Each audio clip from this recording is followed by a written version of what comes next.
এবং গোল করবে এবং গোল। ও খেলাটা গোল শূন্য অবস্থা শেষ হলো। এদিকে জাগলখালি আদিবাসী যুব সংঘ, এদিকে আছে আনন্দপুর। আনন্দপুরের হয়ে কিন্তু প্রথম শট নিতে এসছেন জার্সি প্লেয়ার।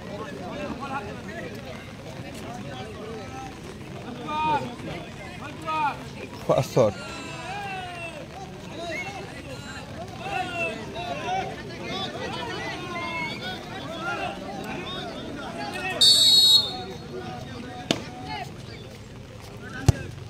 একটা শট, খুব সুন্দর শট নিল, গোল হয়েছে।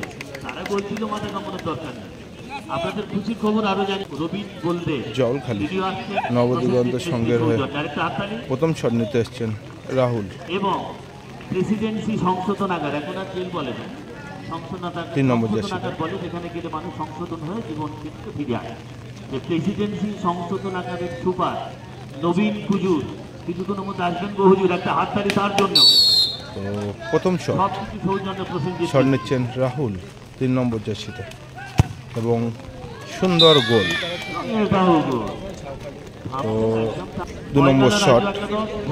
তো প্রথম শটে কিন্তু আনন্দপুরের প্রথম গোল এসছে, দ্বিতীয় শট নিয়ে এসছেন 8 নম্বর জার্সি প্লেয়ার। সম্ভবত ওয়ান টাচে শট নেমেছে। তো অনেকটা কিন্তু অন আপ করলো 8 নম্বর জার্সি। দ্বিতীয় শট, ও ওটা সেভ, কিন্তু আনন্দপুরের শট কিন্তু সেভ হয়ে গেল, গোল পোস্টে লেগে কিন্তু সেভ হয়ে গেল।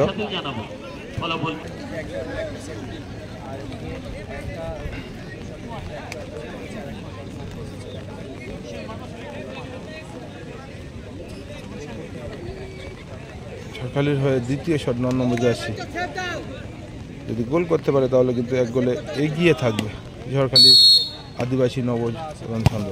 এবং গোল, খুব সুন্দর গোল। গোলকিপার কিন্তু ঝাঁপিয়ে পড়ে হাত লাগিয়েছিল, কিন্তু রক্ষা হলো না।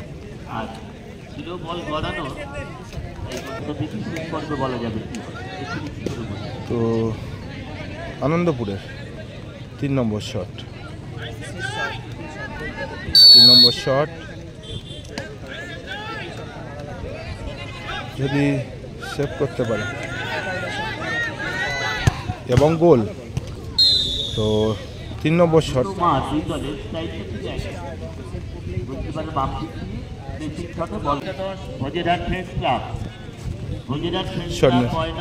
শট নিতে এসছেন বিক্রম, অর্থাৎ উইনিং শট বিক্রমের পায়ে। যদি গোল করতে পারে তাহলে সেমিফাইনালে অংশগ্রহণ করবে বিক্রম। ভেরি পার্সন গাই, কিন্তু ভাইরাল পার্সন গাই বিক্রম। উইনিং শট, এবং উইনিং শট নিয়ে এসছেন বিক্রম। অনেকটা কিন্তু সময় নিচ্ছে, গোলকিপার চেঞ্জ হবে সম্ভবত। আনন্দপুরের কিন্তু প্রথম গোলকিপারটা চেঞ্জ হলো, কিন্তু আনন্দপুরের গোলকিপার চেঞ্জ হলো। তো এখন 3 নম্বর শট, অর্থাৎ উইনিং শট বিক্রম।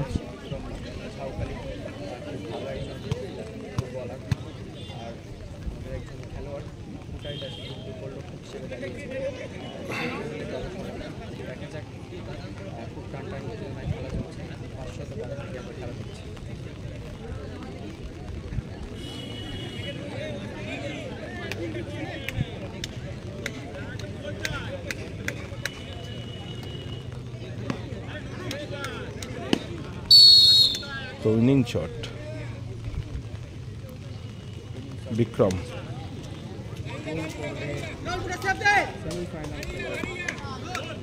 বিক্রম যদি গোল করতে পারে তাহলে সেমিফাইনালে অংশগ্রহণ করবে এবং গোল, অর্থাৎ নাইস গোল কিন্তু। এবং বলতে বলতে কিন্তু সেমিফাইনালে অংশগ্রহণ করলো ঝাউখালি নবদিগন্ত আদিবাসী সংঘ। সম্ভবত জনতার হর্ষপূর্ণ করে তারিখ ধরিতে মুখরিত হয় একটি সুর। সে সুরের সংবাদ ঝাউখালি আদিবাসী নবদিগন্ত সংঘ আনন্দপুর নবজাগরণী সংঘকে পিছনে ফেলে সেমিফাইনালের ছাড়পত্র পেয়ে গেল। সেমিফাইনালে